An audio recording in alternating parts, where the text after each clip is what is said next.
રાજકોટ અગ્નિકાંડના પીડિતોને ન્યાય ક્યારે મળશે? પૂરેપૂરો ન્યાય મળશે કે કેમ? હવે આ પ્રશ્નનો જવાબ તો સરકાર કે તંત્ર જ આપી શકે, પરંતુ છેલ્લા કેટલાક દિવસોમાં તંત્ર અચાનક જાગ્યું હોય એવું લાગી રહ્યું છે. રાજકોટ અગ્નિકાંડના પીડિતો સાથે રાહુલ ગાંધી અમદાવાદમાં મુલાકાત કરી. પીડિતોએ એમની પાસે ન્યાય અપાવવા માટે માંગણી અને રજૂઆત કરી. ત્યાર પછી તંત્ર પણ અચાનક જાગ્યું હોય એવું લાગી રહ્યું છે, કારણ કે 10 જુલાઈએ મુખ્યમંત્રીએ પોતાના નિવાસ સ્થાને પીડિતોના પરિવારોને બોલાવ્યા અને એમને ફરિયાદ સંભળાવવા માટે કહ્યું. હવે અગ્નિકાંડના પીડિતોના પરિવારો ફરિયાદ કરશે તો પણ શું ફરિયાદ કરશે? એવી ફરિયાદ કરશે કે ભાજપના કેટલાક મળતિયાઓ કે ભાજપના કેટલાક પદાધિકારીઓ અને નેતાઓ જે ભ્રષ્ટ હતા એમના કારણે અગ્નિકાંડ થયો અને એમને સજા અપાવો, એવી ફરિયાદ કરી શકશે કે કેમ? તો બીજી તરફ ધોવાઈ ગયેલી આબરૂ પાછી મેળવવા માટે રાજકોટમાં મેયર તમારે દ્વાર એ પ્રકારના કાર્યક્રમ શરૂ કરવામાં આવ્યો છે.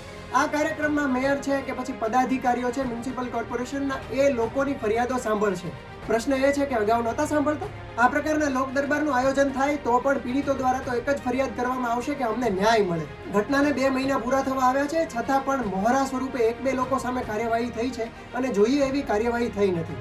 બીજી તરફ હાથરસમાં જે દુર્ઘટના બની હતી ત્યાર પછીથી 1 સપ્તાહમાં ત્યાંની એસઆઈટી જે હતી એ સીટે 300 પાનાનો રિપોર્ટ રજૂ કર્યો અને તાત્કાલિક પગલાં લેવાના શરૂ થઈ ગયા. તો એવું રાજકોટમાં કેમ નથી થઈ રહ્યું? એક્શનના નામે 1-2 લોકો સામે કાર્યવાહી કરવામાં આવી રહી છે, પણ મોટા માથાઓના નામ સામે કેમ નથી આવી રહ્યા? આ તમામ પ્રશ્નોના જવાબ હવે તંત્રએ આપવા જ પડશે, કારણ કે કોંગ્રેસે પણ જાહેરાત કરી છે કે 1 ઓગસ્ટથી ન્યાય યાત્રાની શરૂઆત કરવામાં આવશે, જે રાજકોટથી શરૂ થશે અને 15 ઓગસ્ટે અમદાવાદમાં પૂરી થશે.